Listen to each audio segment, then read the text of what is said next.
La Fédération du Commerce. Vous êtes tous déjà demandé ce que c'est exactement, mais vous n'avez jamais eu de réponse. Qu'est-ce que c'est? Qui sont ces gens? Et c'est quoi le rapport avec Palpatine? Eh bien, vous êtes tombé sur la bonne vidéo.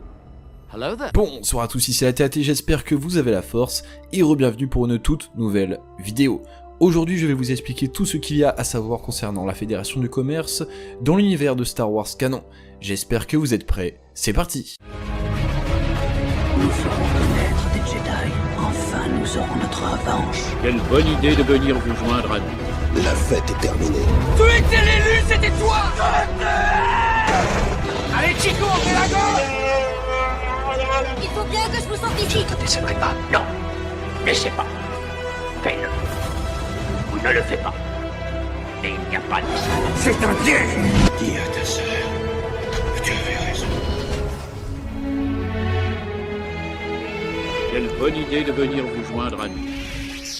Tout d'abord, petit rappel, la Fédération de Commerce est une entreprise commerciale créée environ 400 ans avant la bataille de Yavin, par une espèce originaire du système Katu Neimoidia, appelé les Neimoidiens. Vous en avez tous déjà vu, notamment Lord Dodd, le sénateur de la Fédération du Commerce, ou bien Nute Gunray, le vice-roi, qui se trouve être le dirigeant principal de cette organisation, qu'on aperçoit dans tous les films de la prélogie, et dans The Clone Wars, comme quoi, il est important. Faites venir les droïdes de casse. C'est une entreprise spécialisée dans le transport, à noter aussi que les Neimoidiens sont très intelligents, et sont particulièrement très forts en négociation.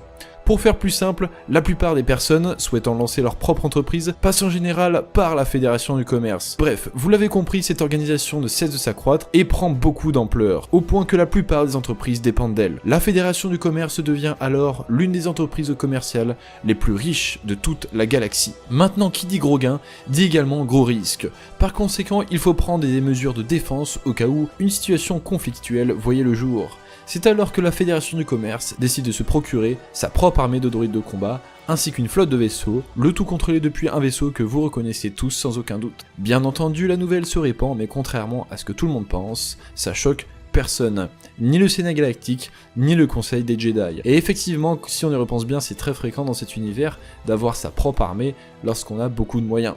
Les Gungans, les Mandaloriens, les Géonusiens, alors pourquoi pas la Fédération du Commerce? Donc pour le moment, personne n'intervient. Maintenant qu'on se mette d'accord, c'est bien la seule entreprise commerciale de l'époque possédant une telle armée. Une armée si grande qu'il est désormais possible pour eux d'envahir toute une planète. Comme Naboo par exemple. Pour mieux vous situer chronologiquement, nous arrivons maintenant à l'épisode 1. Valorum est chancelier, mais reste tout de même très influencé par Sheev Palpatine, le sénateur de Naboo. Le chancelier Valorum prend donc une décision qui ne plaît pas forcément à tout le monde. Vous allez comprendre pourquoi juste après. Je vous épargne les détails, mais en gros, ce dernier décide de taxer toutes les voies marchandes appartenant à la République. Sauf que qui les emprunte H24? C'est la Fédération du Commerce. Et donc, en réponse à cela, l'armée de droïdes de combat est directement envoyée sur Naboo afin d'envahir la planète. Vous avez vu la menace fantôme, vous savez tous que la Fédération est en contact avec un certain Dark Sidious. Et maintenant, avec tout ce que j'ai dit, est-ce que vous faites le rapprochement? Effectivement, c'est Palpatine qui est derrière tout ça. Encore une fois, c'est lui qui a influencé le chancelier Valorum à prendre la décision, et à côté de ça, il est allé voir la Fédération du Commerce. Il leur a dit, les gars, c'est simple, vous voulez ne plus avoir de taxes, alors vous envahissez Naboo, ma planète, comme ça de mon côté, je me rapproche de la sénatrice de Naboo, Padmé Amidala, et je l'aide à faire pression sur Valorum. Comme ça, je prends sa place de chancelier, et je peux appliquer mon plan en toute tranquillité, tout en jouant mon double jeu. Comme ça, il est à présent à la tête des deux armées, et peut tranquillement préparer son coup avant l'événement qui va renverser le cours de l'histoire, l'Ordre 66. Et voilà comment Palpatine s'est littéralement servi de la Fédération du Commerce pour son plan.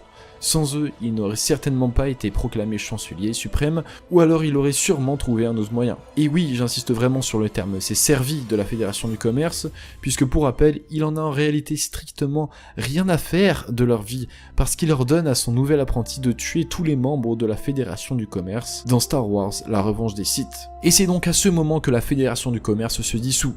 19 ans après la bataille de Yavin. Bref, Sidious en a maintenant fini avec eux, alors qu'est-ce qu'ils deviennent après l'invasion de Naboo qui n'a pas abouti, je vous le rappelle. La Fédération s'associe avec le Comte Dooku, ainsi que d'autres organisations telles que le Techno Syndicat, et ensemble ils décident de former la Confédération des Systèmes Indépendants, une nouvelle alliance séparatiste qui est à l'origine de la fameuse guerre des clones. Les Jedi seront complètement dépassés. Et oui, comme vous pouvez le voir, tout est lié les amis, j'espère que vous avez compris à présent l'importance de la Fédération du Commerce, j'espère que vous faites le lien avec les films, notamment l'épisode 1 et 2. J'espère aussi que la vidéo vous a plu. Si c'est le cas, je vous invite à lâcher le pouce bleu de l'espace, mais surtout à vous abonner pour ne pas rater les prochaines vidéos. De mon côté, je vous dis à plus pour une prochaine vidéo. C'était Tristan de la TAT et que la force soit avec vous. Ciao tout le monde.